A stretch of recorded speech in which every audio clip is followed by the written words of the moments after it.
بسم اللہ الرحمن الرحیم۔ کشتی 40 دن بیت اللہ کا چکر لگاتی رہی۔ حضرت ابن عباس رضی اللہ تعالیٰ عنہ سے مروی ہے کہ انہوں نے فرمایا کہ نوح علیہ السلام کے ساتھ کشتی میں 80 آدمی اور ان کے گھر والے سوار تھے اور کشتی میں 150 دن ٹھہرے، اور اللہ تعالیٰ نے کشتی مکہ کی جانب متوجہ کر دی تو وہ 40 دن بیت اللہ شریف کے گرد چکر لگاتی رہی۔ پھر اللہ نے اس کو جودی پہاڑ کی طرف موڑ دیا تو وہ وہاں ٹھہر گئی، اور نوح علیہ السلام نے کوے کو بھیجا کہ وہ زمین کے متعلق خبر لائے۔ وہ گیا اور مردوں پر بیٹھ کر ان کا گوشت کھانے لگ گیا اور لیٹ ہو گیا۔ پھر انہوں نے کبوتر کو بھیجا تو وہ زیتون کے پتے لایا اور اس کے پاؤں مٹی میں لتھڑے ہوئے تھے، تو نوح علیہ السلام سمجھ گئے کہ پانی خشک ہو گیا ہے، تو وہ جودی پہاڑ سے نیچے اترے اور وہاں ایک بستی آباد کی جس کا نام سمانین رکھا۔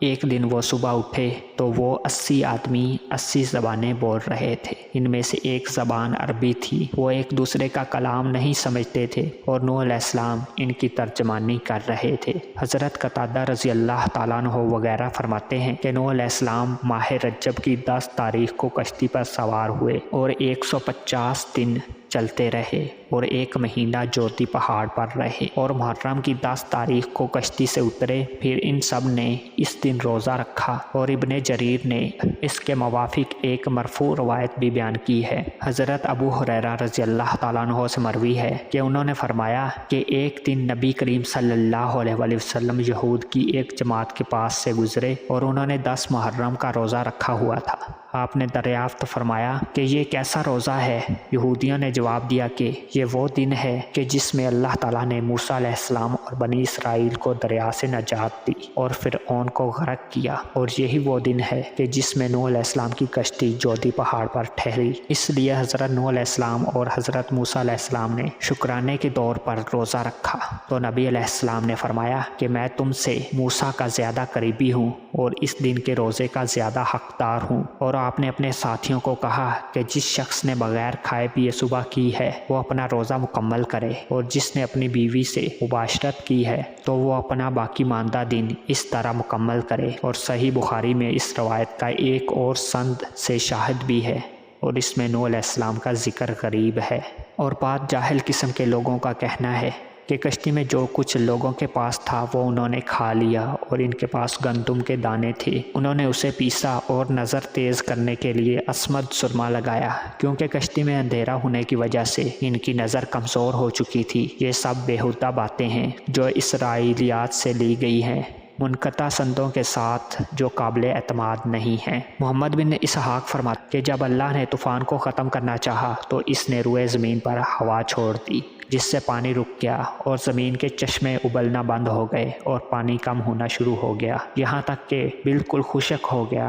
اہل کتاب کے خیال کے مطابق کشتی 7ویں مہینے رجب کی 17 تاریخ کو جودی پہاڑ پر رکی، اور 10ویں ماہ کی پہلی تاریخ کو پہاڑوں کی چوٹیاں نظر آنے لگیں۔ جب 40 دن گزر گئے تو نوح علیہ السلام نے کشتی کا روشن دان کھولا جو اس میں پہلے ہی سے بنا دیا گیا تھا، اور کوے کو بھیجا کہ پانی کے متعلق خبر لائے، لیکن وہ واپس نہ آیا۔ پھر کبوتر کو بھیجا، وہ کچھ دیر کے بعد واپس آیا تو انہوں نے اس کے پاؤں پر کوئی ایسی نشانی نہ دیکھی جس سے اندازہ ہو کہ وہ کہیں بیٹھا ہے۔ نوح علیہ السلام نے روشن دان سے ہاتھ باہر نکال کر اس کو پکڑ کر کشتی کے اندر داخل کر دیا۔ پھر 7 دن کے بعد دوبارہ پانی کے متعلق معلومات کرنے کے لیے اس کو بھیجا تو وہ لوٹ کر نہ آیا۔ پھر وہ شام کے وقت واپس آیا تو نوح علیہ السلام نے معلوم کر لیا کہ زمین کی سطح ظاہر ہو چکی ہے۔ طوفان کے آنے سے لے کر نوح علیہ السلام کے کبوتر بھیجنے تک جب 1 سال مکمل ہوا اور دوسرے سال محرم کی پہلی تاریخ ہوئی تو روئے زمین مکمل طور پر ظاہر ہو گیا اور نوح علیہ السلام نے کشتی کا ڈھکنا کھول دیا۔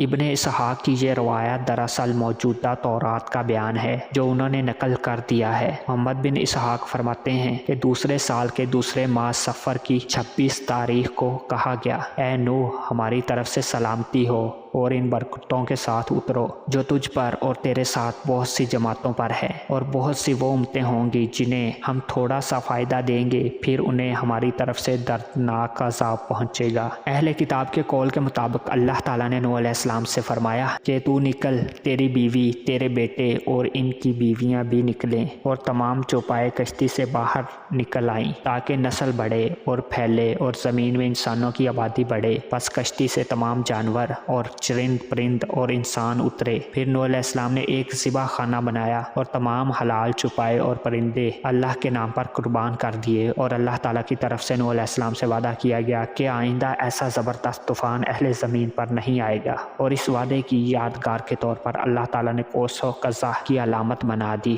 جو بادل میں ظاہر ہوتی ہے۔ اسی کے بارے میں حضرت ابن عباس رضی اللہ تعالیٰ عنہ سے مروی ہے کہ وہ فرماتے ہیں کہ یہ طوفان میں ڈوبنے سے بچاؤ کی نشانی ہے۔ بعض لوگ یہ بھی کہتے ہیں کہ یہ تانت کے بغیر کمان ہے، گویا اللہ کی طرف سے ایسے طوفان کا تیر کمان سے نہیں چلایا جائے گا۔ اور فارس و ہند کے بعد جاہل لوگوں نے طوفان کے واقعہ ہونے کا انکار کیا ہے، اور ان ملکوں میں بہت سے لوگوں نے اقرار بھی کیا ہے، اور انہوں نے کہا ہے کہ وہ بابل کے علاقے میں آیا تھا اور ہم تک نہیں پہنچا تھا، اور اس کی دلیل یہ دیتے ہیں کہ ہم ان علاقوں میں کیومرس یعنی آدم علیہ السلام کے وقت سے لے کر بادشاہ بنتے چلے آئے ہیں۔ ملحدہ و آتش پرست شیطان کے پیروکاروں کی بات ہے۔ یہ کفر صریح جہالت، اوہام پرستی اور محسوس و مشاہد چیز کا انکار کرتا ہے، اور زمین و آسمان کے رب کی تکذیب کرتا ہے، کیونکہ آسمانی مذاہب کو نقل کرنے والوں کا اس پر اتفاق ہے، اور ہر دور میں اس کو لوگوں نے تواتر کے ساتھ نقل کیا ہے، اور اس پر بھی اتفاق ہے کہ یہ سیلاب روئے زمین کے تمام علاقوں میں آیا تھا، جس کی وجہ سے روئے زمین پر کوئی کافر زندہ نہ بچ سکا، کیونکہ اللہ تعالیٰ نے اپنے معصوم نبی کی دعا قبول فرمائی، اور اللہ کا پہلے سے بھی